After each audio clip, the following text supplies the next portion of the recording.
আসসালামু আলাইকুম। এই পৃথিবীর সব থেকে কঠিন কাজ কি জানেন? ছলনা বোঝা। কিছু কিছু মানুষ রয়েছে যারা আপনাকে বুকে জড়িয়ে ধরে ছলনা করবে, হাতে হাত রেখে ছলনা করবে, চোখে চোখ রেখে ছলনা করবে, ভালোবাসি বলতে বলতে ছলনা করবে। এইসব মানুষগুলো দেখতে খুব সাদাসিধে হলেও এরা আসলে সাদাসিধে আবরণ পরে থাকে। এরা প্রকৃতপক্ষে জাত অভিনেতা। আমরা তাদের উপরের আবরণটা দেখে কখনোই বুঝতে পারবো না এই মানুষটা আসলে এত জঘন্য। একটা মানুষকে কথা দিচ্ছে সে তাকে ভালোবাসে, এদিকে আরেকজনকে নিয়ে পার্কে, রেল লাইনে, হোটেলে বিভিন্ন জায়গায় ঘুরে বেড়াচ্ছে। যখন আপনি সরাসরি নিজের চোখে এই জিনিসগুলোকে দেখবেন তখন নিজের চোখকে কেন জানেন আপনি বিশ্বাস করতে পারবেন না। নিজেকে মনে হবে কুয়াশায় আচ্ছন্ন একটা আবরণের মধ্যে আপনি রয়েছেন। কিন্তু বাস্তব সত্য একটা জিনিস, আর আপনি যখন তাকে সরাসরি এই কথাগুলো বলতে যাবেন তখন সব থেকে বেশি খারাপ থাকবেন আপনি। কারণ আপনি যখন এই কথাগুলো বলবেন তখন তো ডেফিনেটলি আপনার সাথে তার ঝগড়া হবে। আপনার তো মন ভালো রাখার জন্য শুধু একটা মানুষই ছিল, তার কিন্তু মন ভালো রাখার জন্য আরো 3-4টে মানুষ রয়েছে। সুতরাং সে আরো সুযোগ পেয়ে গেল, সময় পেয়ে গেল তার আনন্দ ফুর্তি করার জন্য।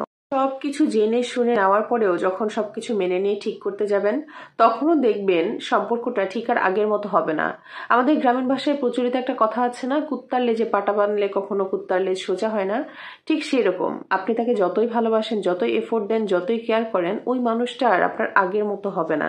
একটা সময় পরে গিয়ে দেখবেন ওই মানুষটা তার ঠিকানাটাই বদলে ফেলেছে, সে পুরোপুরি অন্যরকম হয়ে গিয়েছে।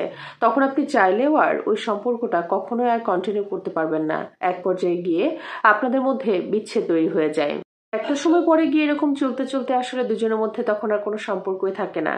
কিন্তু সে তো খুব সহজে সবকিছু মেনে নেয়, কিন্তু আপনি, আপনার যে অভ্যাসটা রয়েছে, তার সাথে কথা বলার যে তৃষ্ণা, তার সাথে একটুখানি কথা বলার যে আকাঙ্ক্ষা, এটা আপনাকে প্রতিনিয়ত কুরে কুরে খাবে।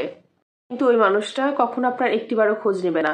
মাসের পর মাস, বছরের পর বছর কেটে যাবে, ওই ভালোবাসার মানুষটা একটিবারের জন্য আপনার কাছে জানতেও চাইবে না আপনি কেমন আছেন। এদিকে আপনি ভেতর থেকে পুরোপুরি নিঃশেষ হয়ে যাবেন। প্রিয় মানুষটির কাছ থেকে পাওয়া বিচ্ছেদের যন্ত্রণায় পড়তে পড়তে একটা সময় গিয়ে আপনি রিয়েলাইজ করবেন নিজেকে শুধুমাত্র নিজের ভালো রাখতে হয়। কারণ অন্যের উপরে যখন আপনি আপনার ভালো থাকার আস্থাটুকু দিবেন তখন শুধু ভালো না, আপনাকে জ্বলে পুড়ে ছারখার হয়ে যেতে হবে। এরকম চলতে চলতে একটা পর্যায়ে গিয়ে আপনি নিজেকে ভালো রাখতে শিখে যাবেন। কিন্তু সব থেকে বড় ক্ষতি কি হবে জানেন? আপনি তখন আর সহজে কাউকে বিশ্বাস করতে পারবেন না। বিশ্বাস নামক জিনিসটা আপনার ভেতর থেকে পুরোপুরি উঠে যাবে এবং ওই বিশ্বাসটা ফিরে নিয়ে আসা অনেক বেশি কঠিন একটা জিনিস হয়ে দাঁড়াবে আপনার জন্য।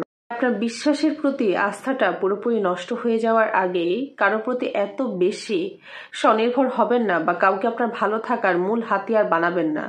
নিজের ভালো থাকার মূল হাতিয়ার শুধুমাত্র আপনি। তাই নিজের ভালো থাকার কন্ট্রোলটা শুধুমাত্র নিজের হাতে রাখুন, অন্য কারো হাতে না।